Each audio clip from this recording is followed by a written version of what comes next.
From its roots in ancient alchemy to its role in modern culture, alcohol presents a paradox, a substance that offers temporary relief while often veiling deeper truths. The alcohol sitting on your shelf has a secret origin tied to ancient mysticism and alchemy, a connection so profound it could change the way you see reality forever. What lies hidden in the term AL-Kuhul might just blow your mind. The term AL-Kuhul originates from Arabic, where it was initially used to describe a fine, powdered substance made from antimony, often applied to the eyes as kohl.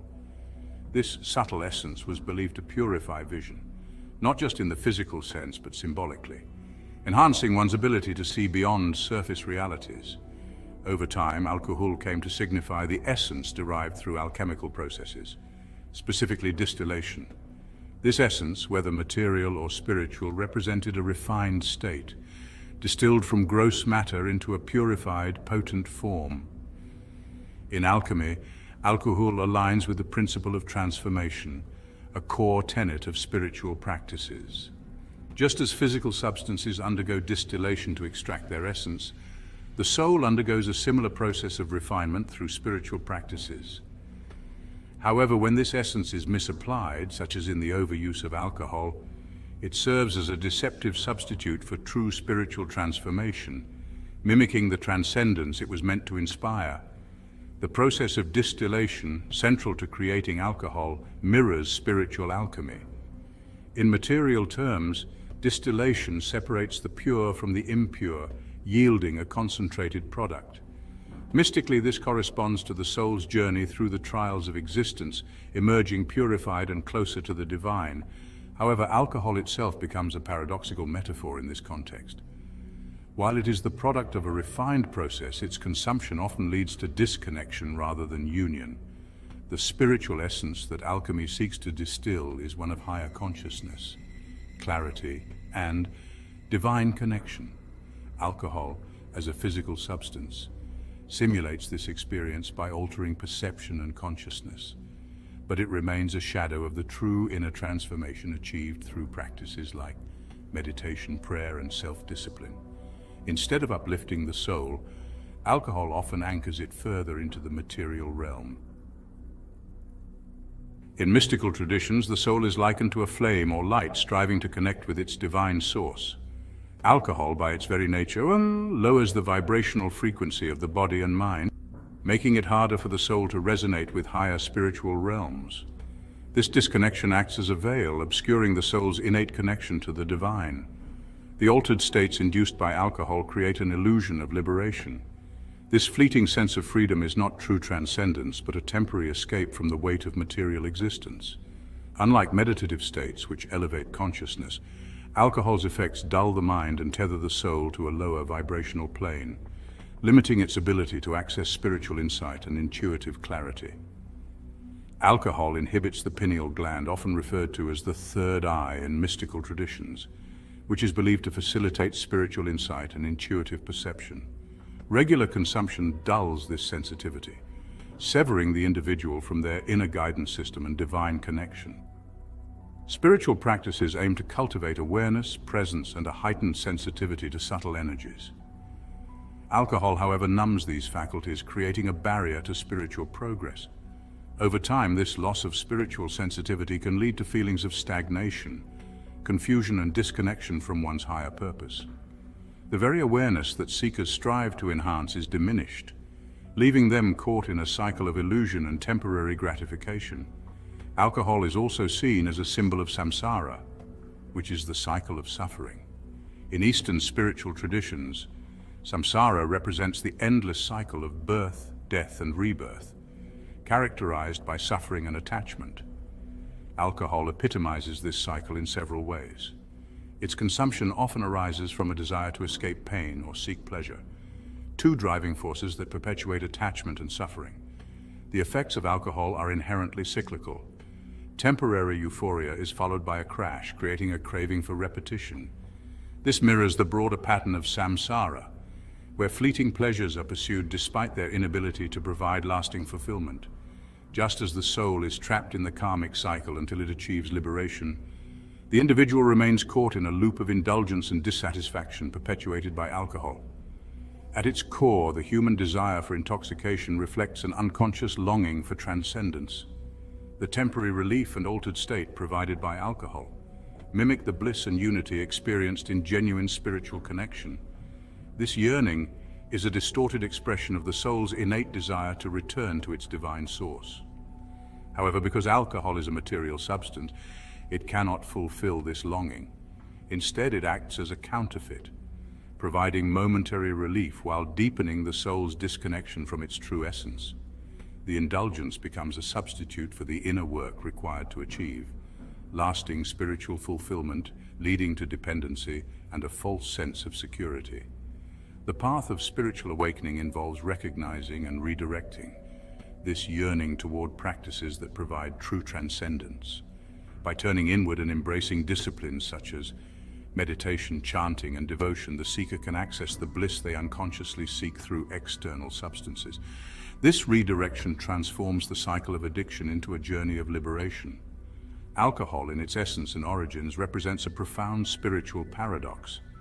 While its alchemical roots and symbolic nature tie it to concepts of refinement and transcendence, its misuse often leads to entrapment in lower vibrations. The teachings of spiritual masters consistently emphasize awareness, clarity, and inner connection as the keys to liberation, qualities that alcohol diminishes. To transcend the cycle of desire and illusion that alcohol perpetuates, one must recognize the soul's true longing for divine union. This realization marks the beginning of a transformative journey, turning the unconscious craving for intoxication into a conscious pursuit of spiritual awakening. Before we go deeper, pause for a moment. Kindly hit subscribe and turn on notifications like this post and share it with anyone who needs to see it. Rumi, the great Sufi poet and mystic, often spoke of intoxication in his works, but his references were predominantly metaphorical, pointing to the divine ecstasy of spiritual union. In his writings, wine frequently symbolizes the love of the divine, an elixir that elevates the soul into realms of boundless joy and connection. He writes, "Be drunk with love, for love is all that exists." Rumi contrasts this divine intoxication with the false refuge of physical intoxication. He warns that while physical wine may provide a fleeting escape, it leads to spiritual numbness, clouding the clarity needed to perceive higher truths. For Rumi, true intoxication arises not from substances but from surrender to the beloved, God, which allows the soul to transcend worldly limitations.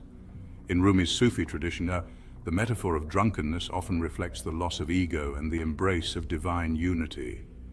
Physical alcohol, however, is seen as a pale and dangerous imitation of this state, tempting the seeker with a counterfeit experience that ultimately leads to deeper entanglement in the material world.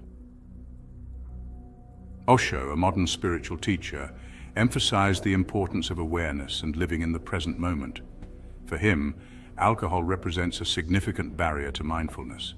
He explained that alcohol dulls the senses and distances individuals from the reality of their existence, creating a false sense of liberation. Osho often remarked, "Awareness is the key to transformation. Alcohol destroys awareness, making it impossible to see the truth of who you are." Osho viewed alcohol as an anesthetic, a tool people use to numb themselves to the pain of life rather than confronting and transcending it. He taught that true liberation comes from turning inward, embracing the discomfort of growth, and expanding awareness through practices like meditation. For Osho, the path of mindfulness requires full presence, and any substance that clouds the mind undermines the seeker's ability to evolve spiritually. Paramahansa Yogananda, the revered yogic master and author of Autobiography of a Yogi, placed great emphasis on self, discipline, and the cultivation of spiritual clarity. He warned that alcohol compromises the mind's ability to concentrate and weakens the willpower necessary for spiritual practice. Yogananda taught that the human mind is naturally restless, like a pond stirred by the wind. Alcohol exacerbates this restlessness, making it harder for the practitioner to still the mind and access the deeper states of meditation required for divine communion. He stated, Intoxicants destroy the harmony of body and mind. They veil the inner light that guides the soul toward liberation. For Yogananda, the path to enlightenment depends on mastering the senses and cultivating inner strength. Alcohol, by distorting perception and diminishing self-control, becomes a significant obstacle on this journey. Ancient spiritual traditions often warned against the consumption of alcohol, viewing it as a hindrance to spiritual progress. In Buddhism, abstaining from intoxicants is one of the 5 precepts, highlighting its importance for maintaining clarity and ethical living. Similarly, Hindu scriptures such as the Manusmriti caution against alcohol, associating it with the loss of self-discipline and moral degradation. In Sufism, while wine is used metaphorically to describe divine love and spiritual ecstasy, physical wine is explicitly discouraged. It is seen as a distraction that pulls the seeker away from Tawheed, unity with God. The mystic Jalaluddin Rumi often employed the imagery of wine to represent the overwhelming love of the divine, but emphasized that true intoxication comes from spiritual practices, not substances. In Gnostic Christianity, the wine of the world is used as a symbol of attachment to material pleasures and distractions. Gnostic texts emphasize the importance of vigilance and purity, warning that the pleasures of the flesh, including intoxication, divert the soul from its divine purpose. The true wine is the gnosis, or spiritual knowledge that liberates the soul from the cycles of suffering. Alcohol occupies a paradoxical place in sacred texts, symbolizing both divine communion and worldly distraction. In the Bible, for instance, wine is a central element of the Eucharist, representing the blood of Christ and the promise of eternal life. However, excessive drinking is condemned, as in Proverbs 20:1. Wine is a mocker, strong drink is raging, and whosoever is deceived thereby is not wise. This dual symbolism reflects alcohol's capacity to either connect or disconnect the soul from its spiritual essence, depending on the context and intention behind its use. In alchemical and mystical traditions, wine often symbolizes the spiritual elixirs, a substance or state that elevates the soul.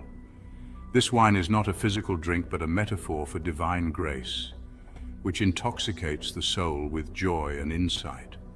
The danger lies in mistaking physical wine for its spiritual counterpart, seeking divine intoxication through material means. Divine intoxication, or spiritual inebriation, refers to the overwhelming bliss and ecstasy experienced in states of union with the divine.